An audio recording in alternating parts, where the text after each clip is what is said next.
course you want to break up the fight first, make sure everyone's happy, and then you'd have everyone write statements, and then you'd go ahead and try to figure it out. But we'd have to look at the kid's IEP, make sure if he's on a behavior intervention plan. Right. You'd want to know what his eligibility is, because let's just say he has ADHD and he's impulsive, or he's emotionally disturbed, or if he's other health impaired and he's like prone to violence. Maybe that child started it, but it didn't look like that. But regardless, because that other group, now it's a whole different situation. Okay. So now you have laws being violated, like serious laws. Yeah. Okay. So how, as a counselor, I would approach this situation is we'd bring everybody involved, including witnesses, anybody that was around the proximity area of this circumstance, and we would get interview statements. We would have them all write up a witness statement. We'd gather up the witness statements, and then we'd begin our investigation as an administrative team. And the investigation, it involves contacting the students, finding out what took place. Because the child has special needs, we would need the case manager involved. The case manager sees the IEP process through and helps work with that child throughout the tenure of being at the school. And so obviously I would separate them in any fight, separate the combatants first of all. If I knew what was going on, obviously then had to get administration involved. Those who were bullying them would be identified, through administrators, making sure the young man who was being bullied was then, taken care of. Again, notifying authorities. If I saw this happening outside in the quad or in a classroom, of course I'm trained to go and to kind of break this up if I can. And so because I'm trained, it's easier for me to do because I'm a mandated reporter. I can do these things. But for peers and students that see this happening, what they should do is to try to find a teacher or somebody that's trained. What usually ends up happening is, of course, parents are contacted. But what we normally do also is move students from classes. Because this student was being bullied by this person in math class, we would actually move the students around and change classes because of this, because we want to keep them apart from each other. Another thing that we do is a no contact contract. We have that signed and then they have no contact with each other. But more often than not, that doesn't work, because then Thursday night they're at Boba or they're at Snowy Village getting something and they're like, hey, I see you there. And so we realize that we live in this world together, and so what we try to do is have a mediation. You bring both students in, and we just try to hash it out, talk about it, and communicate. The most important thing to do is, I think, communicate.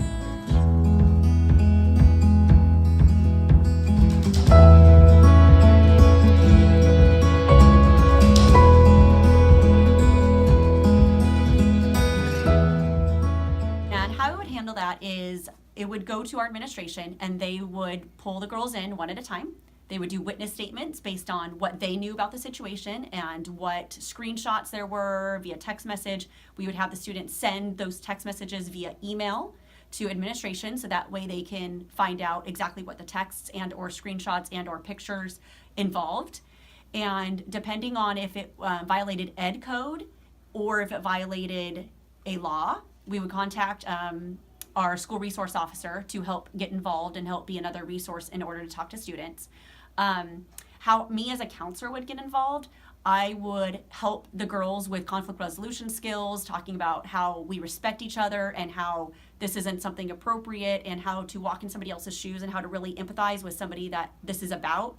And no one wants to be talked about. No one wants unflattering pictures or unflattering words said about them. That hurts, and that can have many implications for the future. So again, I question her on just specifically what's going on.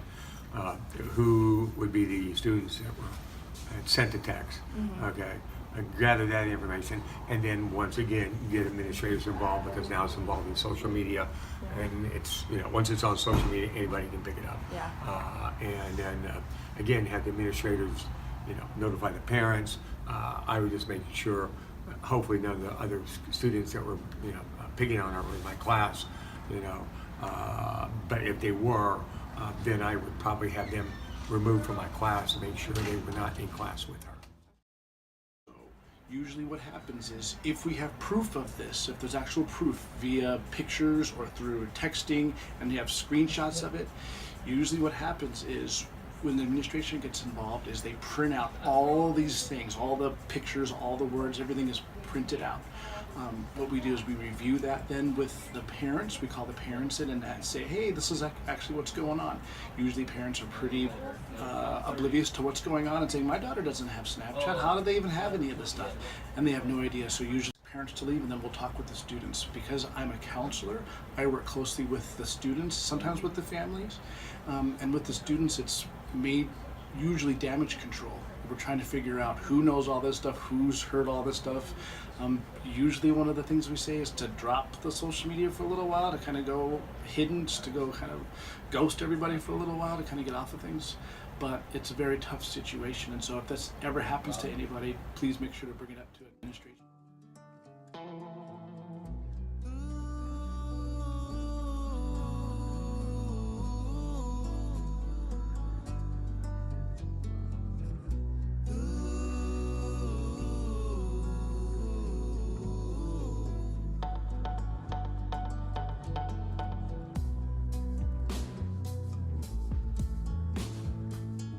So for this situation, admin would handle the investigation and the witness statements. As a counselor, I would more focus on the female student and work with her through it. So obviously it's a violation, and she probably felt violated, and that's not okay. And I would let her know that it's okay not to be okay in that situation. And through that, I would process it with her. Is she angry? Is she upset? And use some therapy skills with her to process that emotion of having somebody touch you inappropriately. Immediately, I would, obviously, find out what's going on, why it's going on, but then forward up the boy to the administration, immediately, whether it's appropriate or inappropriate, if she wants the attention or not, shouldn't be happening at all. Yeah. But yeah, and then once again, if it's been an ongoing situation, you have to talk to the young lady, have the gentleman removed from the classroom. Again, just separate them. And so when that does happen, it's I try to communicate with the student that came up to talk to me about it. Is, did you let that person know you didn't like it? Did you let that person know that, hey, this isn't comfortable, I don't like this? First things first is you have to be comfortable with yourself and comfortable with telling other people that, hey, I don't like this, or I don't like being around you, or whatever it is. And yes, that can be hard to say, is, hey, I don't like you, I don't want to hang around you. But you can just say something like, thank you, but I'd rather us be more friends, or whatever that is. And that's something that we're trying to learn all through adult life, how to interact with others. But what I would tell her is that she needs to be able to talk to that boy or that person about it. If she feels uncomfortable alone, we can bring that student up, you do a mediation.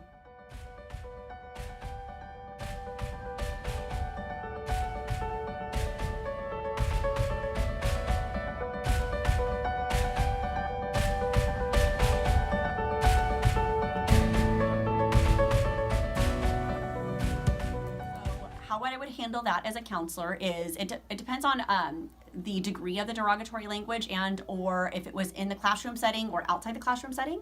So in the classroom setting, we would probably talk to the teacher and talk to the other students, find out what prompted the student to make a derogatory statement to another student, kind of did some research on why it took place.